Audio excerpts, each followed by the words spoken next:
In this video, we're going to review the Hoka One One Clifton 6 running shoes.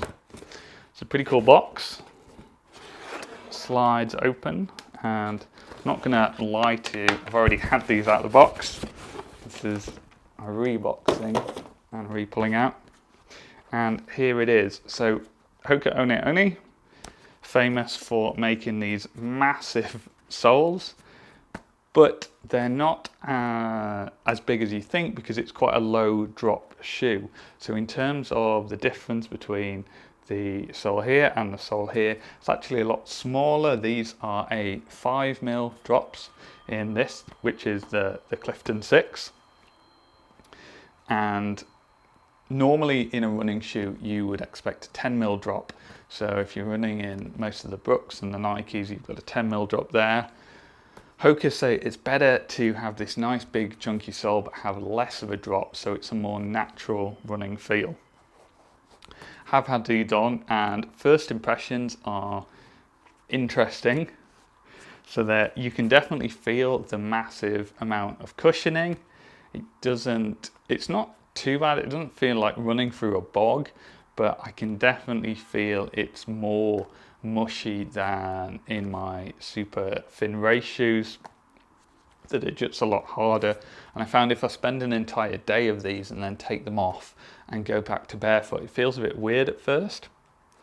On the flip side, the smaller drop means that I can feel it just gently tugging on my calf, which is what you would expect. I don't know if some of that is just placebo effect, but I can definitely feel it tugging away on that. So it's been quite an interesting experience so far.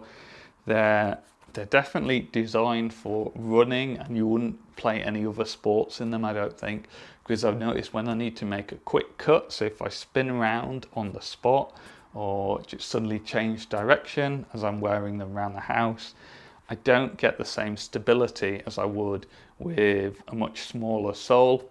It doesn't really matter when you're just running forward, but if you were playing basketball and making cuts all over the place, then you definitely wouldn't want this massive chunky sole. They never designed it to play basketball in, but that is something that I noticed that I haven't noticed in other shoes, is that there is a lack of stability making those quick cuts when you have a big sole like this. So I'm gonna go out and do a load of running with these, and then we'll report back.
Now put a fair few miles into these Clifton 6 shoes.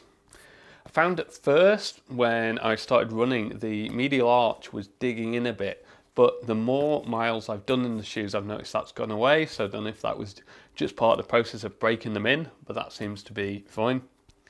The platform height itself is good. I haven't had any problems there. I wouldn't want to wear these in other sports where I'm darting about and making quick cuts, but just for running, that seems fine. And the padding's interesting. It's nice to have it there. It does feel slightly more mushier than a racing shoe, but it's not overwhelming. It's not like I'm walking in glue or anything.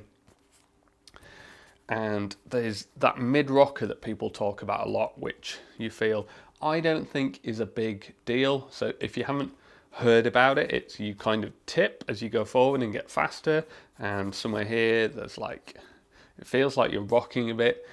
Hokas are not the only people that put this in. I've got the same thing in my Brooks, and there again, I don't think it's too bad. It is a bit more noticeable, but it really doesn't bother me. I kind of forget it's there and don't really notice. So I wouldn't, if you're worried about that, I wouldn't worry. If you're not worried about it, then great. The toe box is really nice. It's almost as good as the Nike toe box and the Brooks toe box. So I really like that because my big toes rub on every kind of shoe imaginable. So to find another brand that puts in enough space for my big toe is great. I could definitely, going from like a 10mm drop shoe to this 5mm drop, I could definitely feel a bit of tug on my calves when I was just kind of walking around in them. But that didn't seem to be a thing while running. So I wasn't have any problems with my calf so far when actually running in them. It was only when I was walking around. I find the weirdest sensation is when you take them off, because if you've spent a couple of hours walking around with a nice padding and then you get onto the floor and you kind of like, oh yeah, that's what the bare floor feels like in my bare feet. That's kind of weird. So I guess the padding really is doing something there. They were a bit warm, but again, I've had that with other shoes at first. My foot just feels a bit warm. One thing I have found quite annoying is that I seem to be scraping my feet on the ground just as I'm walking along. Just somewhere here, it just seems to scrape a bit. Doesn't seem any noticeable wear on the bottom yet, but yeah, it is just annoying. And you could say it's well because of the padding in the heel, but it's the same on both sides. So, and you could say, well, maybe I need to pick my feet up a bit more, but it doesn't really happen in other shoes. And I have noticed just here, I am catching the ground in a way that I don't in other brands of shoe. So that's a bit frustrating. So overall then, I like this shoe, as I don't think I'll be racing in it because yeah, it doesn't have quite the responsiveness of other shoes, but it is nice and comfortable to just do some of those slow runs. And you can there's definitely a lot of padding there, which you might not feel straight away, but it's definitely there because as soon as you take them off, you're like, wow, I really was getting some padding from these shoes. So overall, I'm pretty happy. I think these are going to make it into my regular rotation of shoes for my kind of easy runs where I'm not going too hard and I want that extra bit of cushioning. If you've enjoyed this video, then please give it a thumbs up and hit subscribe to see all of my latest videos in your feed.